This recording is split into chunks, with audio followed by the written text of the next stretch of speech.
Welcome, everyone. Thank you so much for joining us for our Chats on the Past program, where the museum discusses history with scholars, authors, historians, and artisans. As usual, I am your host. My name is Nicole Carpenter. I'm the Director of Programs and Education at the Westport Museum for History and Culture. At the museum, we are pleased to offer our programming free of charge. We do have a suggested donation of $5 for all of our programs, and we ask that you support the museum however you can. We understand this is still a very, very difficult time, but we do appreciate whatever support you can give. That includes following us and liking all of our social media handles on all of the platforms. It's also a wonderful way to stay informed and notified of the programs that we will have in the future. On Facebook and Twitter, you can follow us at Westport History, and on Instagram at Westport History Museum. If at any point during our program this evening you have a question, a comment, or an anecdote that you would like to share with us, please enter it in the chat box and we will go through as many of those at the end of our presentation tonight as we can. This evening, we will be discussing one of the most violent bank robberies in US history. Westport had its own bank robbery back in 1880 that our speaker and I will discuss as well a little bit later. So this evening we are joined by Peter Houlahan, an author, freelance writer, and book review contributor. His work has appeared in Crime Reads, Police One, Salon, LA Magazine, and Criminal Element, among others. Houlahan holds an MFA in fiction writing from Sarah Lawrence College. And in his career as an emergency medical technician, he has contributed to a number of articles related to his profession. A native Southern Californian, Houlahan now lives in Fairfield County, Connecticut. And his first book, which we are going to discuss tonight, Narco 80, The True Story of the Most Spectacular Bank Robbery in American History, was released in 2019 and has been nominated for the Edward Award and optioned for film. This book was also chosen as New York Times Summer Pick, NPR's favorite book of 2019, and Wall Street Journal's Reader Pick. Thank you so much for joining us this evening, Peter. Welcome. Hi, Nicole. How are you? Very good, very good. So this evening, we are going to jump right in. We're going to start off.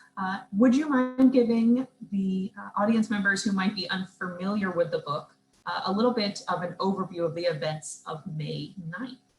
Sure. First of all, I want to say I've already been told by my son that my background is terrible, so I know that.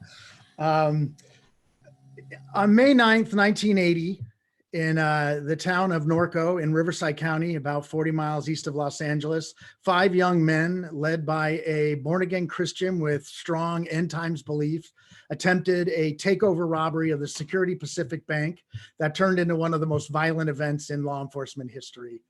It began, of course, with a bank robbery, but then went into a ferocious firefight that took place in a crowded Southern California intersection, 3:30 on a Friday afternoon. It turned into a running gun battle through the neighborhoods and the suburban streets of Riverside County onto the crowded Interstate 15 freeway, where they were throwing explosive devices out the back of a truck and firing high-powered semi-automatic weapons, which they were throughout. And it ended 6,500 feet on a fire road up on the San Gabriel Mountains in an ambush of the pursuing police officers. And when it was done, there was 3 killed. There were 8 police officers shot and wounded. There was 7 civilians who had been shot and wounded or injured in it. And there were 32 police cars disabled or destroyed, and they shot down a police helicopter over San Bernardino County. So it's the scope of the event is 40 miles over an hour long, and then it actually ran into a manhunt, largest manhunt in California history, the next day to try to track down the surviving bank robbers who'd escaped into the mountains. The scope and the amount of destruction in this robbery is astounding. And I understand, Peter, that you have a recording of the police officers that were actually involved in the event that you have to play for everyone tonight. Yeah, I will. It's a good idea to jump right into it because I want to give everybody a flavor of what this really sounded like. Mm-hmm. So what I'm going to play is some original radio traffic from the Riverside County Sheriff's Department. And I want you to imagine that it is May 9th, 1980, and you're a deputy sheriff, one of three in the town of Norco that day. And you're listening to your dispatch radio as you do, and this is what you hear. And what I'm going to play, the following, runs a little over 4 minutes, and I'm playing it in real time. Or not real time, but unedited, because I want you to see how fast something like this happens. So you're going to hear, you know, some gaps in here of 10 and 15 seconds or so, but all in all, I want you to get a feel of, this is what you're hearing over your radio. You know, what do you think you're going into when you're somebody responding to one of these, to something like this? You know, what must be going through your mind, and just how fast this goes from nothing to the end of the world. And so I'm going to do a screen share here, and I'm going to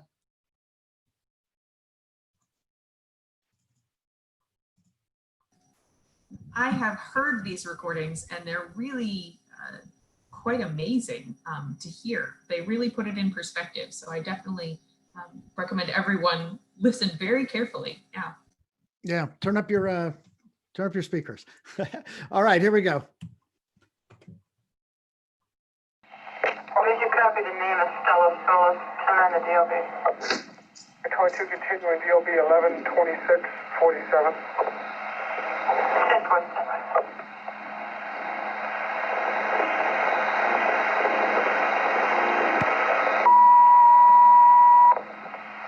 Riverside to Norco units have a 211 in progress at the Security Pacific Bank, 4th and Hamner. A 3-hour 50 1097. 350 1097. Riverside Dog, clear the air. 59 copy.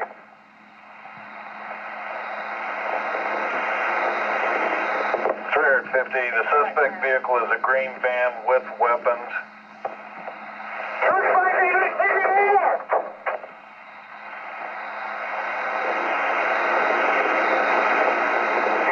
The description.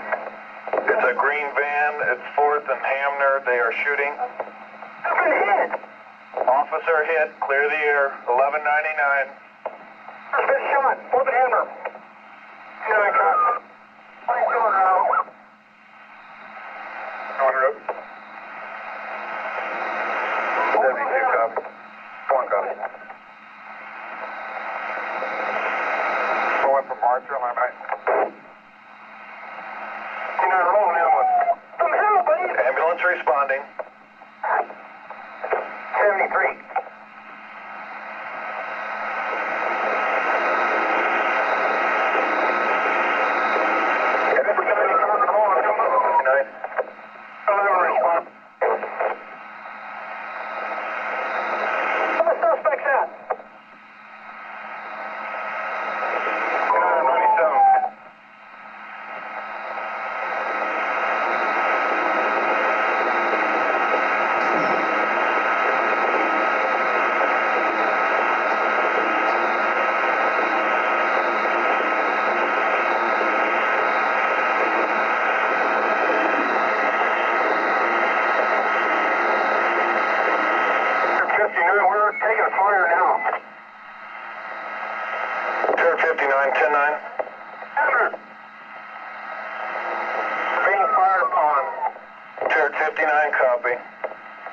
Riverside Doll units at the location are being fired upon. Unit's been hit. Edward 310, where is he? 4th and Hamner. Copy, Edward 21, you notified Colorado PD and Riverside Police Department. That's affirmative. All agencies being notified. All CSU personnel put on your raid jackets when you get there.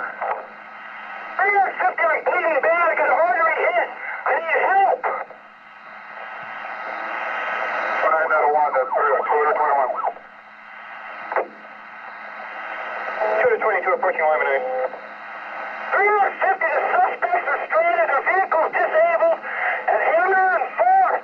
For all help, I need an ambulance, I'm bleeding badly. Affirmative, ambulance en route. Roll vehicle already,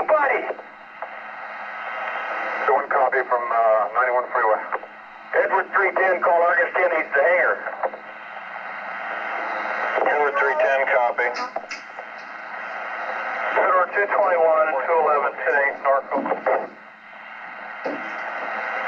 Tower 21, advise how many units you request from RPD. If you roll anybody, CPD, we gotta get people out of here. We need the highway blocked. Tower 21, have us send about 5 units at this time. Tower 21, copy. Number 214 rolling, what's the location?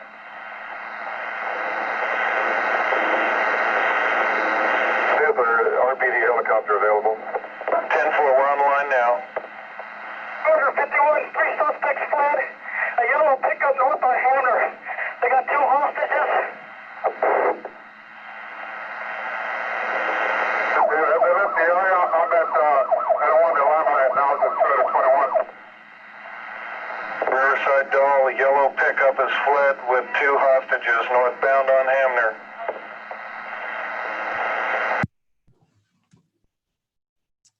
All right. Well, there's a few things you might have noticed in that are rather astounding. Nicole, you got my audio right now? Yeah, we can hear Okay. you. Okay. Yep. Just double checking. Mhm. One is, again, how quickly this unfolded. If you'll notice, the 211 robbery in progress goes out, and Deputy Glenn Polanski reports himself on scene within 2 seconds. And 18 seconds later, he's under fire. And about 22 seconds after that initial dispatch, it is an officer down, and he's calling out that he's hit. And that was gunfire you could hear when he said, taking fire, right at the starting. So to have that unfold is astonishing. And I'm going to show you in a moment how Glenn Polanski was on scene at that point of the dispatch. And it actually plays a large role in this. The other is, if you notice, the vehicle that they arrive in, the first vehicle that's reported by Polanski or by Gary Keeter, officer, the dispatch, is a green van with weapons. And what's the last vehicle? This thing, a yellow pickup, fled north on Hamner. So it does make you wonder what happened there. And so let me just take a moment to go through a few things and give you an idea of who the people involved are, and a little bit more of a visual. We're going to talk about these guys, the 4 bank robbers, a little bit later.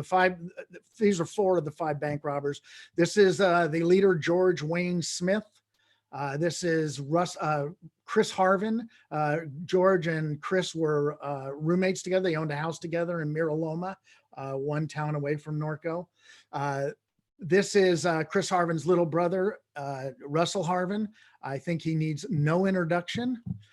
And this is Manny Delgado. I will note that despite this mugshot, none of those involved had any significant criminal records whatsoever.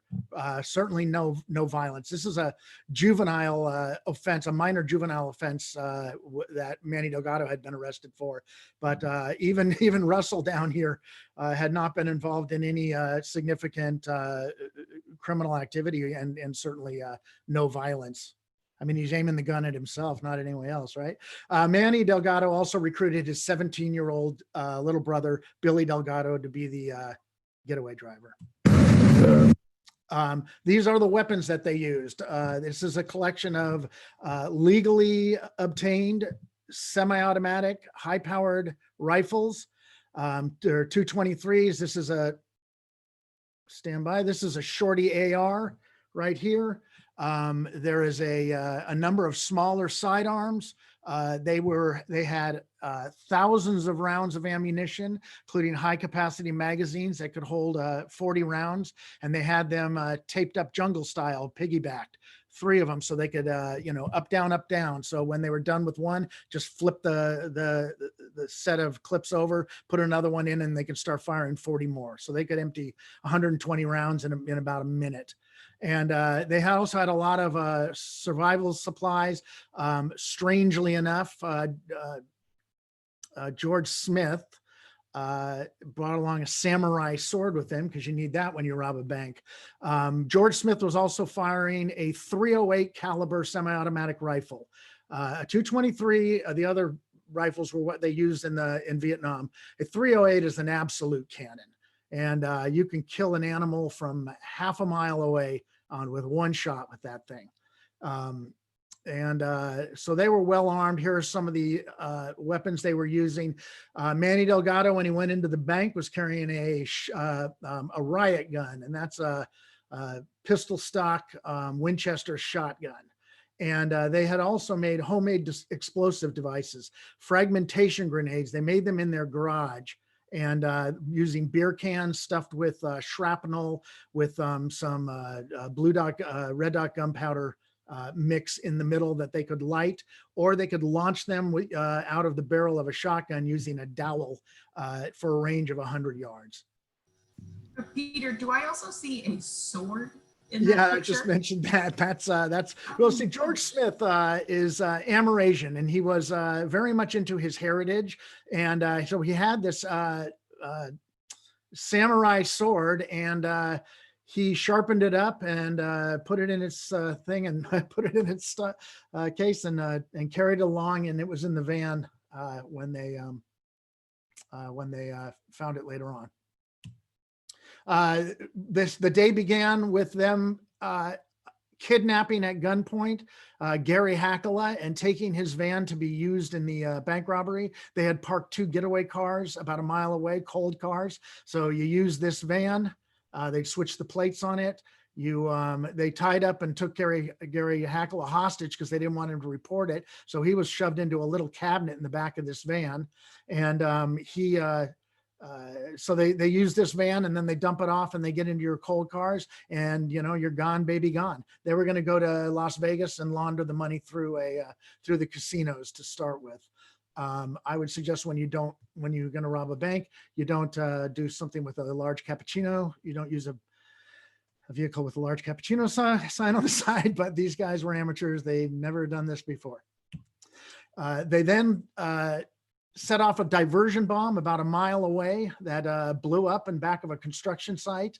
And that was meant to divert all the first responders in Norco to a fire. They had put it under a gas main. And the idea was that the gas main would explode, causing a massive fire, and everybody would go down there and they'd rob the bank. The problem was somebody saw it explode, put it out with a fire extinguisher. So that's when these guys probably should have called it a bank robbery and called it a kidnapping and gone home.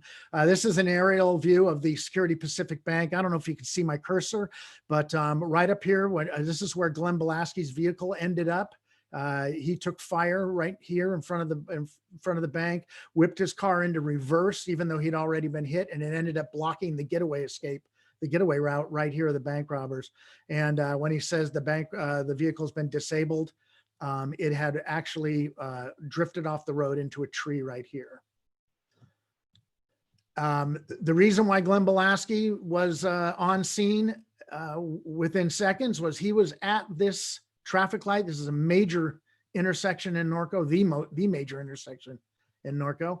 And he was sitting right here when the 211 Progress got dispatched. So he just reported himself right on scene. It was actually a teller in the Bank of Redlands across the street who saw the van pull up and saw these guys pile out in ski masks, military ponchos, holding high-powered semi-automatic rifles, and all go into the bank. She's the one who called the Riverside Sheriff's Department, and Pulaski got the dispatch. He moves in here. Can you see my cursor right now? Well, yeah, we can see you pointing to everything, Peter. It's amazing. It really is amazing. You can see how often I've done this. Okay, so he makes the left turn here, and he pulls into the bank, and he comes head to head with the bank robbers coming out of the door here. He takes fire through his windshield. He throws it in reverse, and he ends up there. That's what I showed you before. The van comes out here. Pulaski opens fire on it here. You also heard Officer Andy Delgado and Deputy Andy Delgado and Chuck Hill. They happened to be up on 6th Street when this went out, about a half a mile away at a donut shop. Believe it or not. I think we all believe it. Andy Delgado, fantastic. Andy Delgado came down this way. Chuck Hill went down Sierra Avenue this way and came in behind them. And the whole time Chuck Hill's coming in, he's hearing Glenn Pulaski say, I'm wounded, I'm bleeding badly. And you heard Chuck Hill say, I'm taking fire now. The unit's been hit. And Hill came around there, and Delgado came around here and angled his vehicle here and engaged them with his shotgun. And this has turned into a ferocious firefight, and I'll let you read about it in the book. Again, this is up here is where Andy Delgado ended up. This is where the van went off the roadway, and this is where Glenn Polanski exited the bank, and he's up here somewhere about there. It's this really is Glenn amazing Polanski's. how lucky they were that they were so close. They responded so quickly. Yeah, lucky or unlucky. Well, yeah. Yeah, one or the other. This is Glenn Polanski's vehicle. It was hit by 46 rounds of gunfire. You can see some of those are the star of the thing, but three of the tires were flat, took some rounds through the front windshield. It was destroyed, this vehicle. You can see these are 223s, and this is George Smith's 308. You can tell the difference right there. If you wanted to see what a 308 can do to the roof of a vehicle, this is Andy Delgado's patrol vehicle, and this is a rut gouged out by a round from a 308. So that gives you an idea what happened at 4th and Hamner. It turned into a pitched firefight, where the estimate is over 1,000 rounds that were fired in that intersection. And how long does that whole altercation take, Peter, that they fired that many rounds?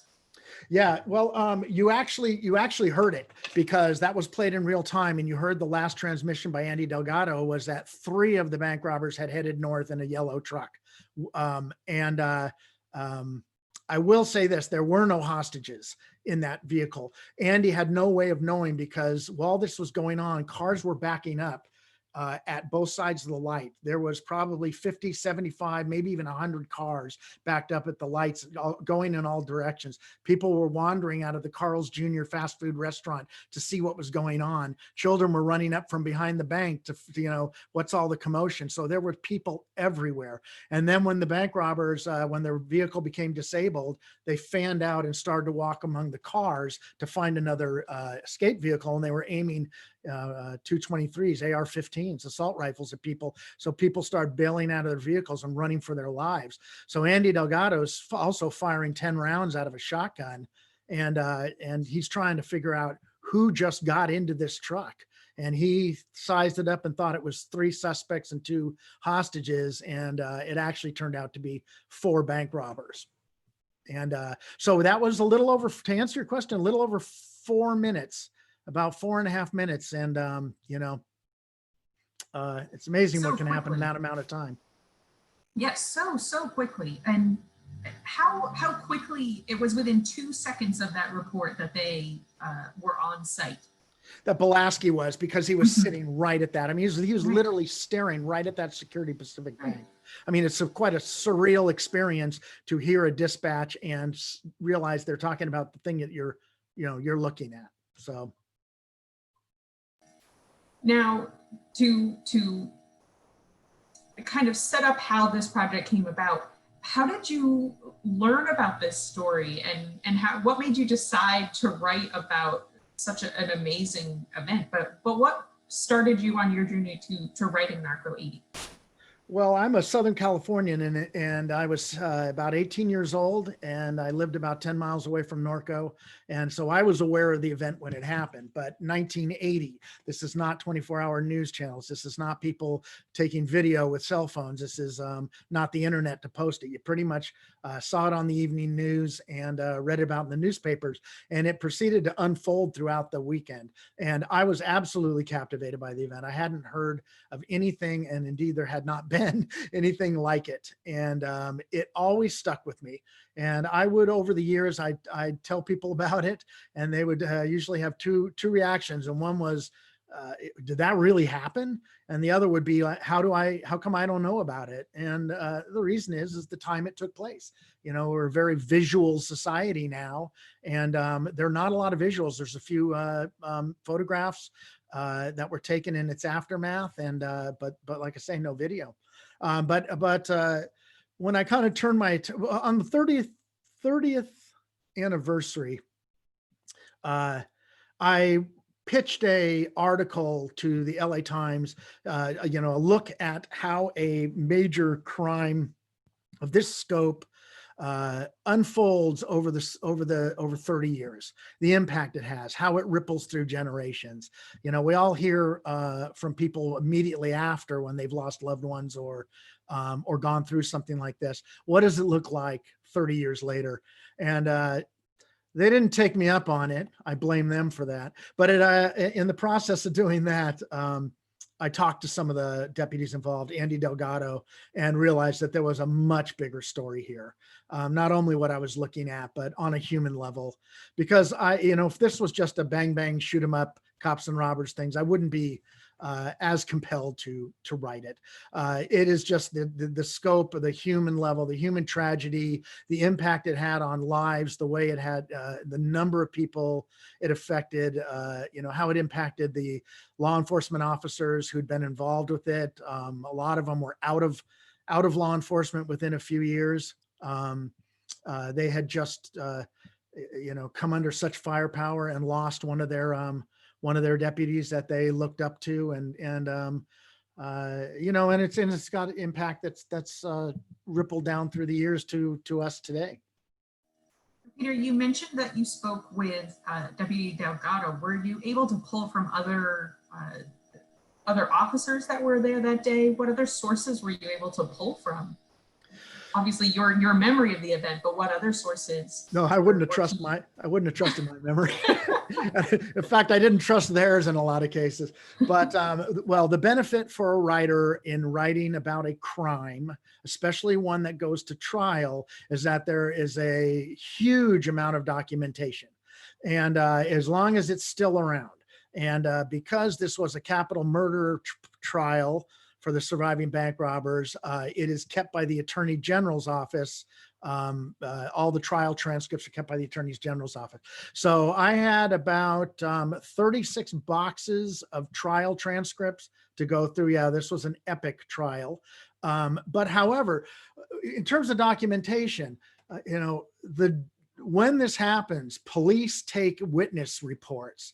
They also write their own reports. If they were involved in the event, they write their own reports. If they've discharged their weapon, been wounded, they are also independent. They've also interviewed by a detective who then writes a report.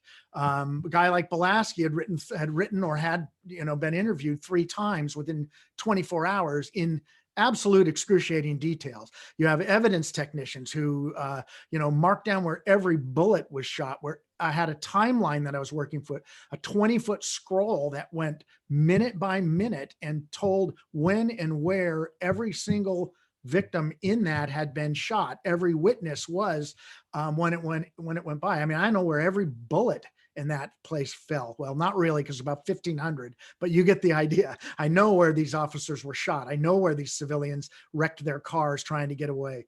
And then you have this massive amount of trial transcript, and there were 3 defendants tried together. So every witness who took the stand was questioned 3 times.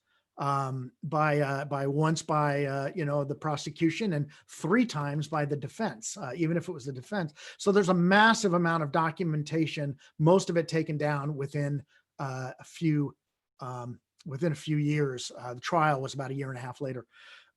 Finding it's a little bit different. I dug around in closets. I worked with law enforcement. It took Riverside over 1 year to finally release their documents. I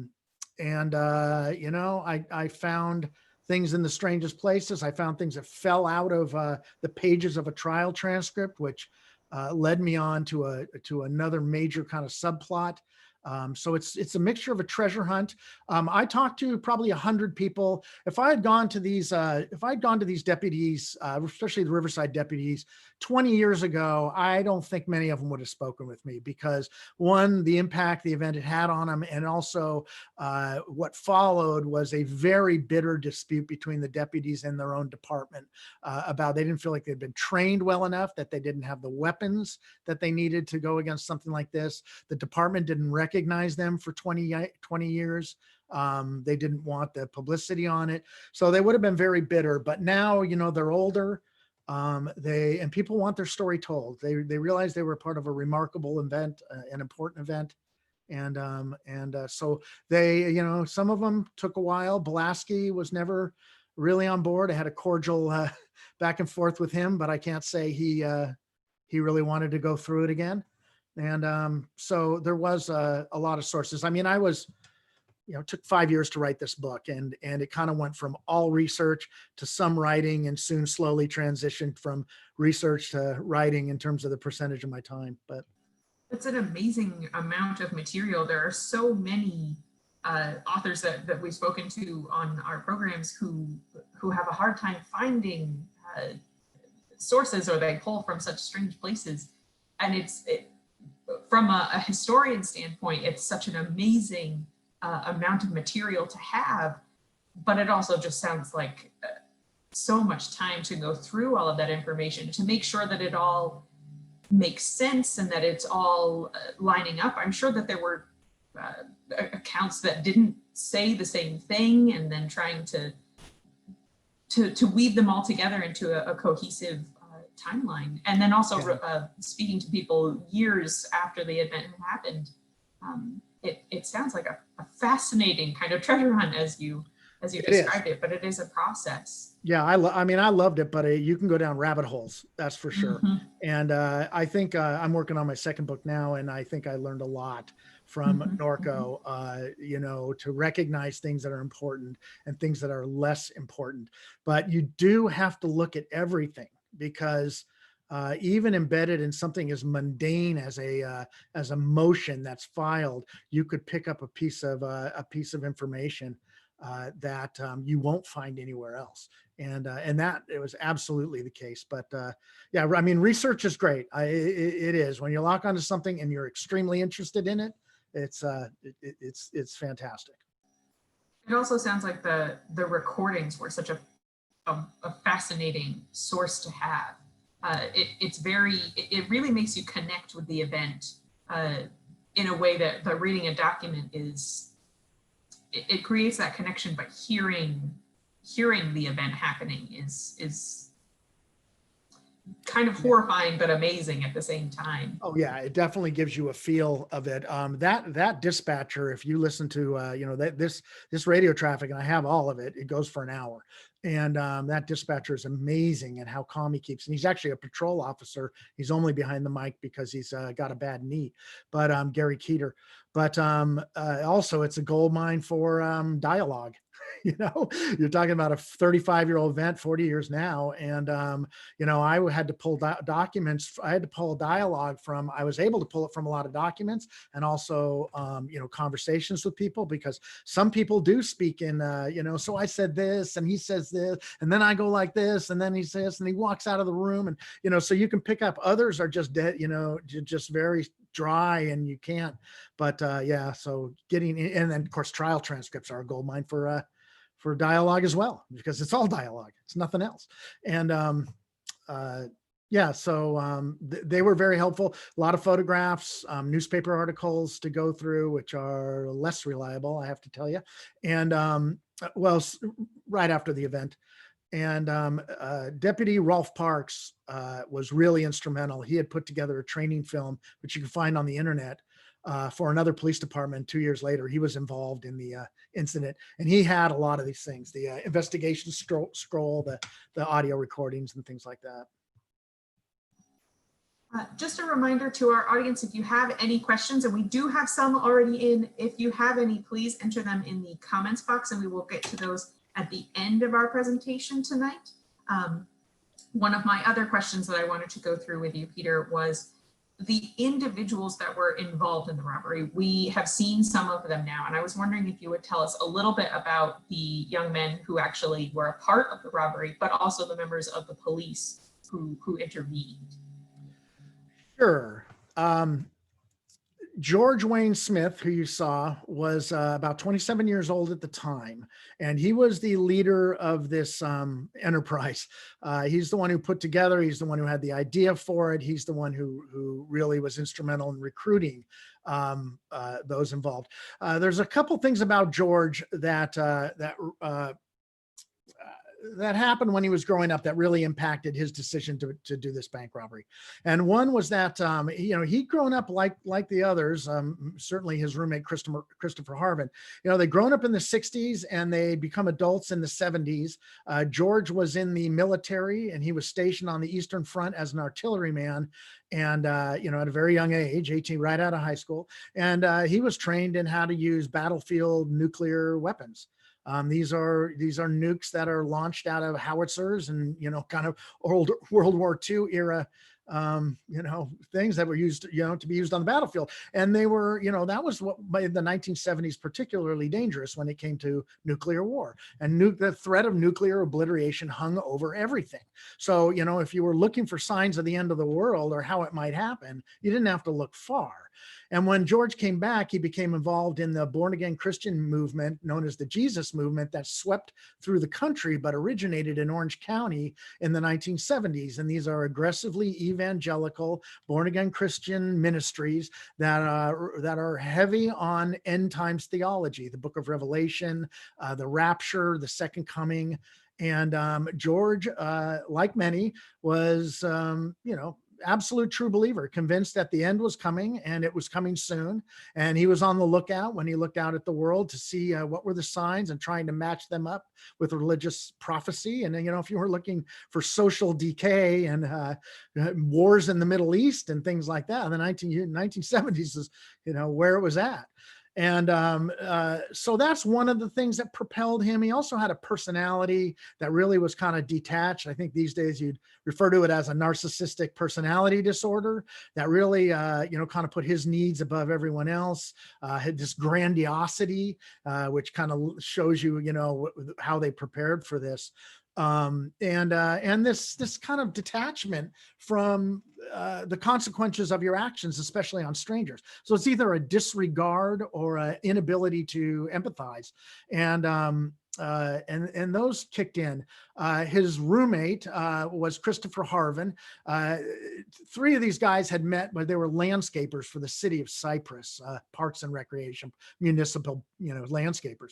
And Christopher Harvin also had his own beliefs, but they were more grounded in these, in the doomsday scenarios that were very popular in the 1970s, population bombs, asteroid strikes. In particular, he was a big believer in a thing called the Jupiter effect, which was a rare alignment of planets all on the same side of the sun that was going to trigger volcanoes along the Pacific Rim, earthquakes, and heap devastation upon California, as well as any number of other ecological things. So he was a bit of a survivalist, and he had a lot of guns, and he'd always been a camper and things like that. But he was more of a kind of a daredevil, happy-go-lucky guy, not like George, who was, And they both had downturns in their lives. Their wives left them and things like that. That also kind of pushed them in towards this. And then just quickly here, Chris recruited Russell Harvin, who was just pretty much sitting home smoking weed. And then Manny Delgado worked with them. He was 21 years old. He had one child and his wife was 9 months pregnant. And then he recruited his 17-year-old brothers, and all of them in one way or another felt like they had nothing to lose. They felt like, George with his doomsday, Chris had his wife had just left him. He lost his, his family. He thought, 1982, the end was coming. Billy Delgado had rheumatoid arthritis, and some doctor along the way had told him he wouldn't be able to walk after age 25. Manny was under, money things. Russell had diabetes, and he was under the impression that he'd die at age 35 or, before. So they all had kind of this dark side to them. That may have been more than you wanted to know, but that's what makes up those guys. Definitely, it's understandable that they had motivations. It's awful that this is what they turned to, but it really is kind of heartbreaking to think that they felt that this was necessary. Yeah, well, George's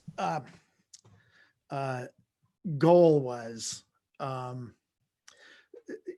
that he was going to, they were going to arm up. They had already started to turn their house in Miraloma, in suburban neighborhood near Miraloma, into a fortress. They had strung concertina wire around the outside, put carpet tacks along the perimeter, raised it up, dug a pit that went from the backyard to underneath the garage as a bunker or as an escape, from the police.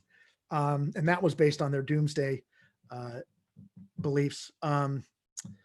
But George ostensibly was going to get enough money to buy a cabin up in the mountains of Utah where he would bring all of his loved ones and they'd ride out the apocalypse and the tribulations and to the second coming. Now, I know those of you who do know your religion and do know your rapture, that, you wonder why George wouldn't just get good with God and get lifted up to the Lord in the sky and not have to go through all that. George had a little bit of a different twist on it.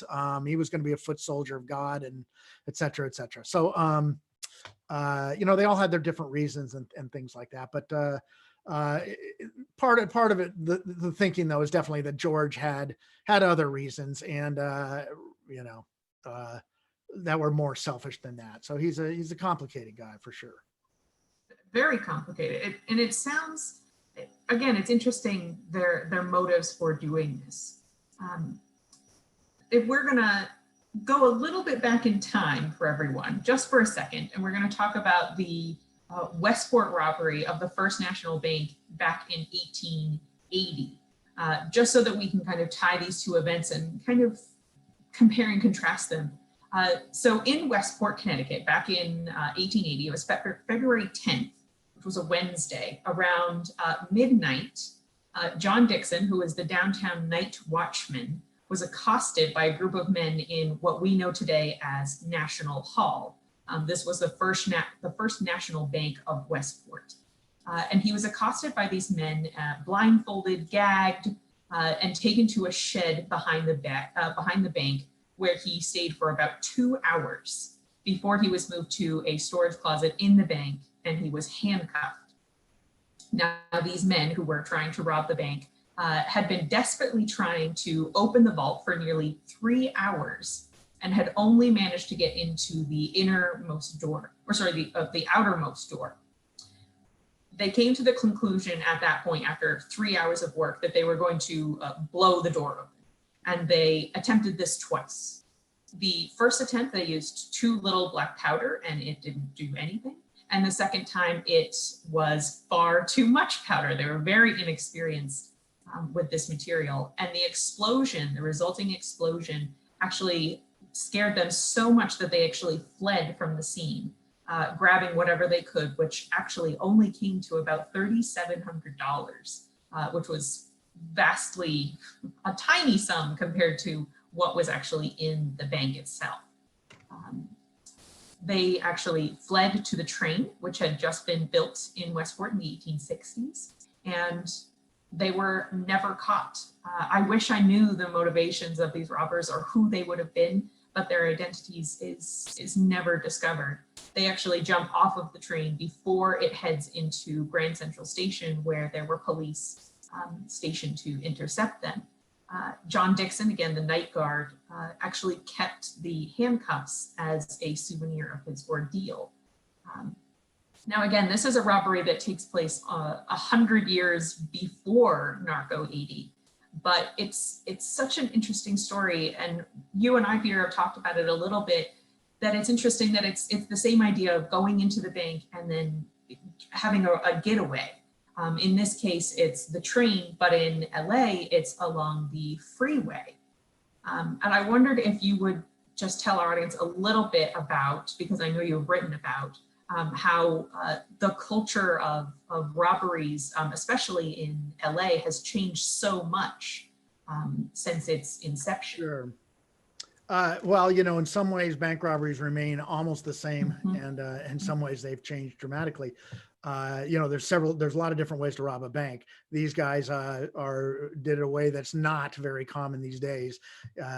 Someone who blows a safe, or they call them tunnelers in general, because one way is, you tunnel underneath at night and you blow the safe in the middle of the night. That actually has happened in Hollywood, of all places, in the last couple decades too, but you don't see that much anymore. And you know, a takeover robbery that I mentioned these guys did, that's when people come in and everybody on the floor, you know, give them the money and don't move or we'll kill every one of you. And that's, you know, they take over the bank.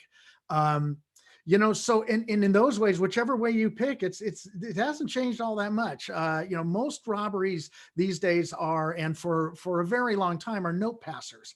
That's a one-on-one bandit. You know, one robber, one teller, pass them a note, tell them you got a gun, and you're out of there. But, you know, back in those days, the teller would have pulled a gun on you and shot you through the bars. But the real change is getaways.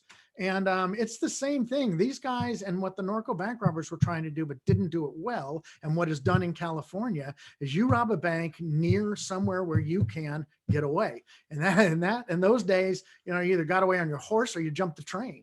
And you know, jumping the train's a little bit unique though, because you can only go, there's only two ways you can go. But we're very, very lucky that they didn't go into Grand Central. It would have been, it would have been very bad. Yeah, and in Los Angeles, it's freeways. You know, Los Angeles metro area has long been known as the bank robbery capital of the world. And 1/4 of all bank robberies that happen in the United States happen within the jurisdiction of the FBI the Los Angeles field office of the FBI. And the reason is freeways. There's a few others, but the reason is freeways. And that is because you rob a bank, you jump on a freeway, 5 minutes later, you're 5 miles away, as long as if you pick the right time of day. And you're probably in a completely different police jurisdiction. And if you're smart, you dump your car, you get into a cold car, and you're just gone. And Norco happened about at the starting of a real epidemic of bank robberies that swept through the Los Angeles area, including Riverside and San Bernardino in the 1980s, and then peaked out about 1992, 3, 4. And when at its peak, there were I believe it was 2,700 bank robberies in 1992. That's 14 a day in the Los Angeles area. I mean, it's staggering, and they started to become very dangerous. A lot of that was linked to crack cocaine. You know, a lot of people rob banks are just looking for enough money to get enough, you know, to get the next fix of whatever it is.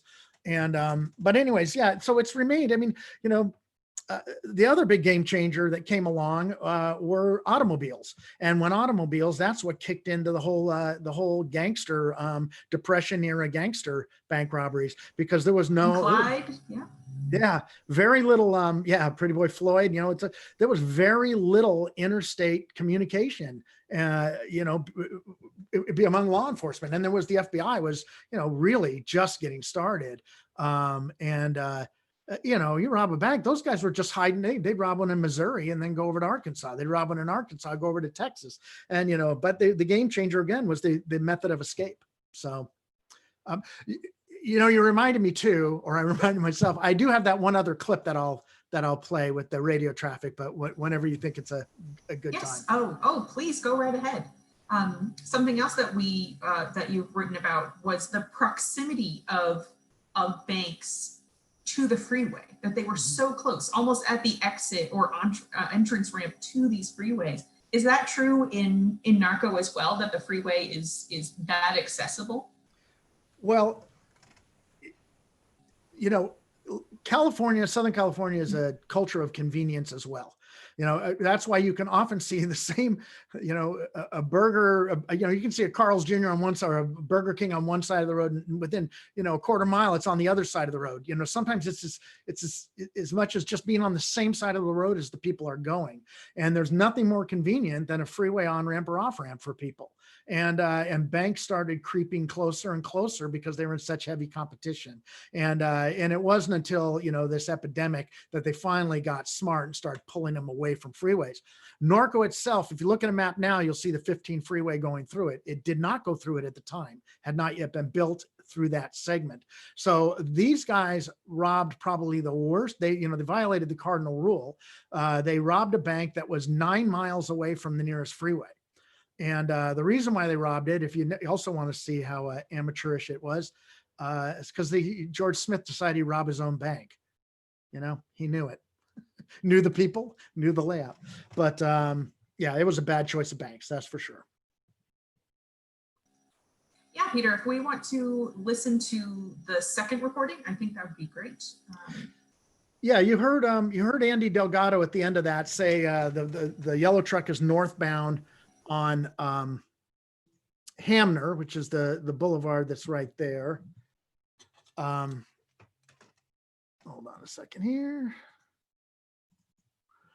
And let me just set this up for you real quick. This is an area, it headed north on Hamner, which is that wide boulevard, into an area called Wineville. And the truck that they had abducted after their van became disabled was actually a roadside heavy mechanic service truck with these, it's a Ford F-250 with these cabinets built up on the side of, fabricated metal, as well as tools all stacked in here. Up here, you can see, I mean, now they're down now, and when this picture's taken, but these were acetylene and oxygen tanks mounted here. I'll note that the police at that time, in contrast to what the bank robbers were shooting, were armed with the same thing they've been armed with. The deputies have been guarding the Wild West for 100 years. It was a 6-shooter and a Winchester shotgun. Those are not going to penetrate tanks like this. So this was perfect for these guys to hide behind and shoot from, as well as this was. So they piled into this, and this was their configuration going in this truck. That's George Smith was at the back with Russell Harvin. George firing the 308, Russell with 223, an M16, essentially a civilian version. This is not a person back here. Manny Delgado lifted himself entirely out of the front seat, was firing a 223, a AR-15, while sitting out the window of the thing. And he did that for almost 40 miles in this running gun battle. And so they were coming upon responding police. We didn't get into the police that were, that had responded or were the major, kind of players. But I can tell you that it was the Riverside Sheriff's Department, the California Highway Patrol, and the San Bernardino Sheriff's Department that were the main responders in this. But there were a lot of city cops who came in from Riverside and Corona and different places. So there were a lot of different agencies involved, and they would come upon this truck that was weaving its way through suburban neighborhoods and not without any time to react. And this is what they were coming upon. Chris Harvin's behind the wheel, and he's got a long Colt revolver in his hand, which is something they might have used back in 1880 in Westport. But it shoots a heavy caliber round. So this is what they were doing when they were going north. And I want to play some radio traffic. This is the route that they took. So the yellow truck is coming up here. You'll hear on this radio traffic it going this way on Schleisman, 68th, Holmes Avenue, where it runs into Rolfe Parks. And here you'll hear the intersection of Limonite and Etiwanda is the next real hotspot. And in this has been edited down a little bit, so it's a little bit faster than it transpired, but not much. And you're going to hear in this during this stretch, there are multiple law enforcement that take rounds. Rolfe Parks was wounded. Herman Brown was wounded. A civilian named Gilbert Pena was wounded. Dave Madden took fire, and an officer named McDaniels was wounded. So you're going to hear all of that happen in this next radio traffic. Again, about 4 minutes, 4.5 minutes. The vehicle is heading on Schleisman towards Etiwanda. Units at Hamner and Limonite. Vehicle is on Schleisman towards Etiwanda. The 3 or 12, they're heading on Schleisman. I've been hit by fire. Units at Hamner and Limonite, they have had fire on them at Schleisman heading towards Etiwanda. 15, is that Holmes and 65th? 10-4. There were 310. Looks like an orange triangle hall with cabinets on the side and several subjects in the back firing. Riverside Doll, it appears to be an orange travel hall with cabinets on the side. Suspects are in the back of the vehicle firing up on the units. Cheeto, Ontario, Pomona. This is the second in Hamner. Where do you want him? Chart 59. Polanski shot in the shoulder and leg and the arm. He needs AD blood. My ACA is about 3. AD negative blood. AB negative blood, copy. 3 Edward 13. 3 Edward 13. The vehicle, they have fired on us. Yeah, I'm right behind you. 20 on where they at? I'm right behind them. They got high-powered rifles. What's this? I can wait. We're 20, we're 21, go to channel 3. And they're on Holmes. They've got high-powered rifles. Holmes and Edwanda. A copy, 221, right behind you. 250. Let's start taking cover, let's wait. Get together. Copy. Edwanda. This unit has been hit. The deputy is okay. Is it Holmes and Edwanda? At Holmes and Etowanda, suspects held up. 10-4, I'm at Edwanda and Limelight at this time. Get your shotgun out immediately. They are firing several rounds, numerous rounds. 10-4. Get your money on the air. The orange truck in front of me going towards Edwanda. That's the vehicle. 21 up 97. 2197. Well, get ready. They're going to be hitting at you right away. Come on, shoot. Hold the ambulance up there, back and forth. We'll bring them in up in the black and white. You just passed them. Never hit. All right. All right. Good level. We got him at Edward and Limelight. Still firing. 10-9, you're 10-20. They're northbound Edward up 63rd. The deputy down Edward and 63rd. Copy, Etowanda and 63rd. The boy have automatic weapons. Riverside to responding units. Suspects have automatic weapons. Which one you got them? And no other units needed, 4th and Hamner. Edward 310, copy. No other units needed. 4th and Hamner. 10-4, you've got them all the way. We're going to have to lay back because the amount of rounds are firing at us.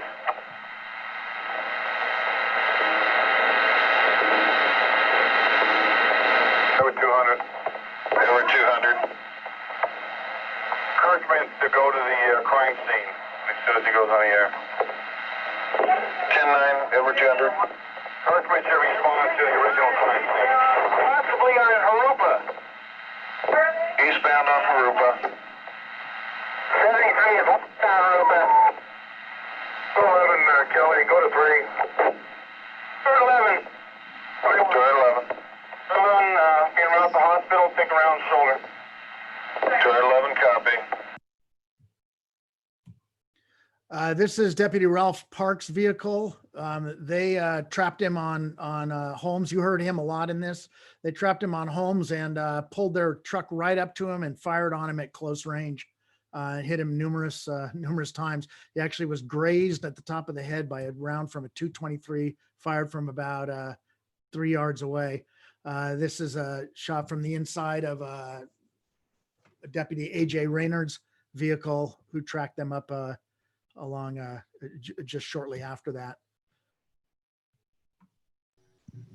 Hearing So that you can recording see again, that you can see. I talked to dispatcher Gary Keeter, and you hear him keeping his cool, but he could not believe it.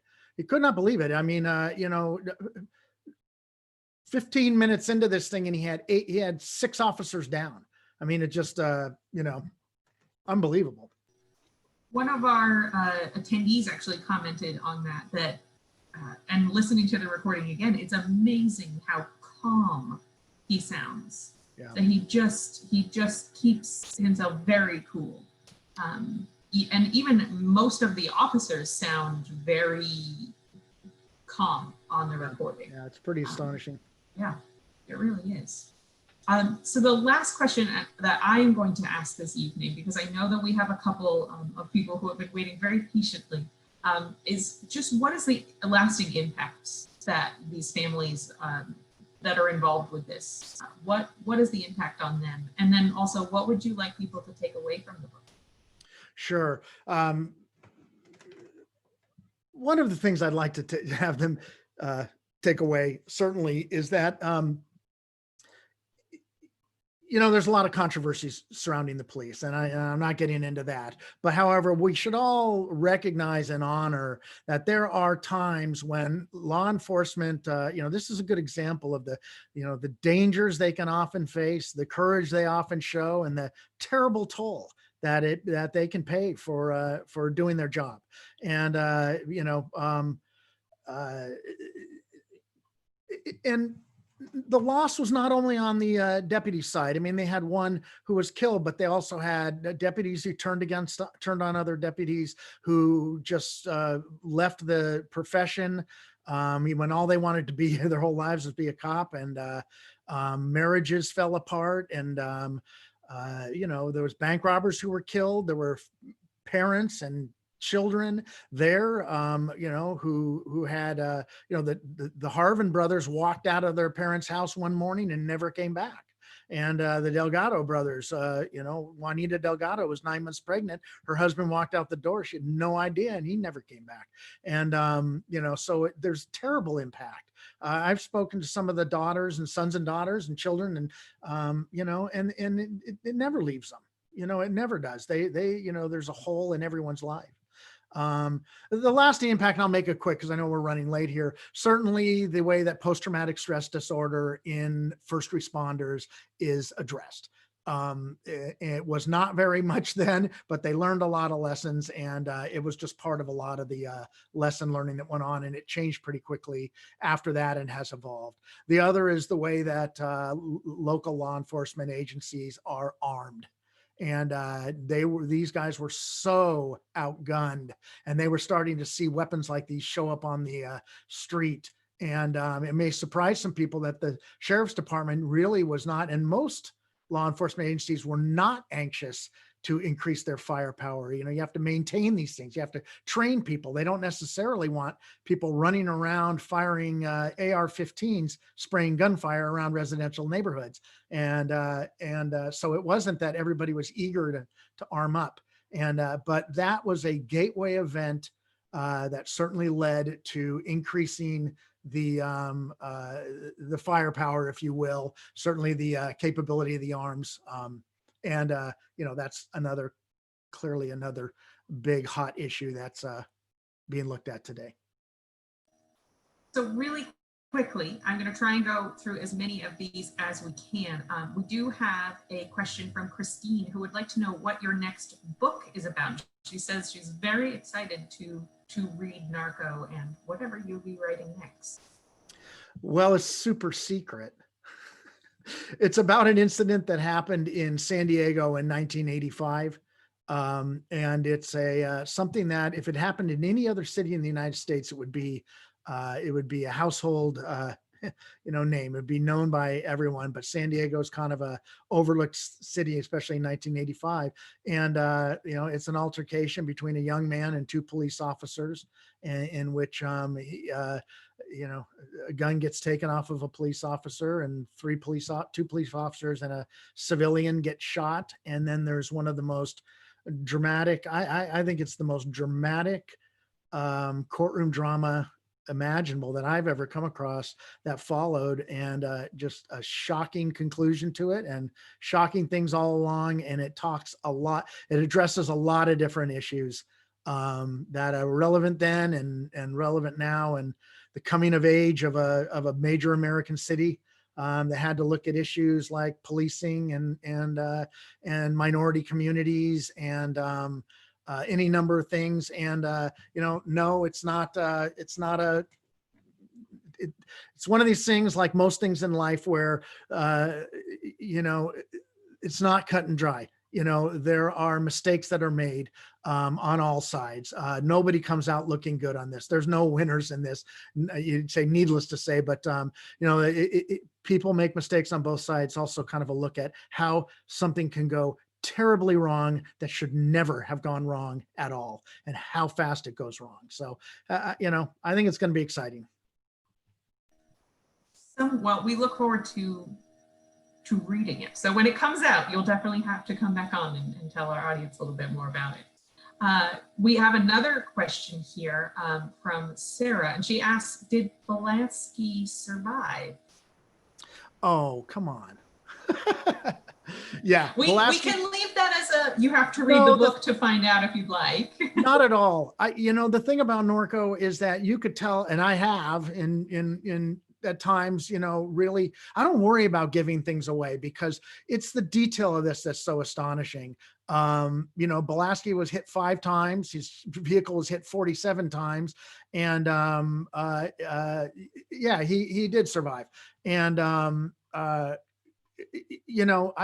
like I said, I've never worried about kind of giving away because right behind it, something else. I mean, the biggest surprise to me was the trial. I mean, half this book is the trial, and don't feel let down by that until you get in the trial and you realize what just a crazy, shocking thing that trial was. So there's a lot of things to look at in it. We actually have Sherry with us this evening, who says that they were 14 and living in Mira Loma when the robbery happened. And she says her mother was the one who gave the money to the bank robbers. Is that okay? So it's, I know. I got to remember. It's probably Sharon Marzoff, I think. Yes, they mentioned that name. And I mean, the bank tellers were, what went on in that bank is that her mother witnessed is also very astonishing. It was 4 men blasting in there, so to speak, with ski masks and these rifles, and people wandered into the bank. Russell Harvin was supposed to be guarding a door. He didn't. People walked into the bank and looked around and saw, a manager pulled down a customer who had just frozen and walked into the bank and was frozen, and they were yelling, "Get down on the floor or we're going to blow your head off." And she was frozen in fright, and the manager reached up and pulled her down. Sharon Marzoff was amazing, kept their cool, but there were a lot of guns going around, a lot of screaming, a lot of, "We're going to set off a bomb here," marching people back to the safe. It's a dramatic what unfolded in that bank. Well, thank you so much for joining us, Sherry. It's amazing. I'm very excited to read a little bit more about all of these details, the actual robbery to the chase to the trial. The last question that we have this evening before we will sign off is from Lisa, and she's wondering about a writing shift, actually. She's wondering, did editors give you guidance on how to humanize and personalize the human story? Obviously, there's the fact gathering and the documentation, and you mentioned the interviews that would literally kind of go through almost a dialogue. Was there guidance in the editing process that helped bring that forward? Well, when I brought it, when I approached agents, and then agents approached, when I approached the agent, I was 80% done with this book, and I'm trying to think. I think I was almost entirely done with the first draft when my agent brought it to publishers. My editor's great. Dan Smetanka is one of the best in the business, and he and I worked together really well. But it was mostly editing, or he'd look at something, he'd say, in addition to, "Peter, can you make these 7 pages 1 page?" Lining out things and saying, "Nobody cares." No, I mean, he's nicer than that, but I had kind of, my background is in fiction writing, or at least my training is in fiction writing. I have an MFA from Sarah Lawrence in fiction, and had written some short stories and things like that. I've always kind of had a sensibility for, the human side of it. When it came to law enforcement, because there were so many in here, it was a matter of picking a few. You couldn't tell everyone's story, although, I certainly gave some background and things like that, but really picking the right people who would illuminate and illustrate the various different human elements of it. One that came through it pretty much unscathed in terms of emotionally, one that did not, you know, one that's been badly wounded, and then, you know, one that had been killed. I profiled him as well. Editors can certainly help you out a lot, but I would just say, you know, you better bring them something that's pretty well on its way. Or they, you know, they're probably not going to spend a ton of time with you on it. I shouldn't say that. If you've got an editor and you're on your second book or something, they should be accessible to you all the time. And if you listen to them and they're giving you good advice, you know when they're giving you good advice. And one of the tricks of writing is knowing how to listen to certain things and not listen to others. When it comes to an editor, you better listen, or at least tell them why you're not. But yeah, I mean, my editor was great. This book wouldn't be even at 400 pages. It's a pretty tightly told story. And he kept, you know, he pulled me out of some rabbit holes for sure, and kept me focused on the human side of it. Cause that's, you know, not to get all writerly here, but writers know, you know, good ones know, and, or I shouldn't say that, that sounds terrible. The heart of any story is the human side of it. You know, it's all characters. It's all the human side. And that's really what the important part of any story is. So to get a copy of Narco Edie, we suggest that you visit bookshop.org to support independent booksellers. So definitely go on there, pick up a copy for yourself. Thank you so much, Peter, for telling us more about this fascinating story. Thank you so much for having me. I really appreciate it. Of course. It's fascinating. We definitely go out and get a copy. Thank you all for joining us this evening, and have a wonderful night. Thank you so much.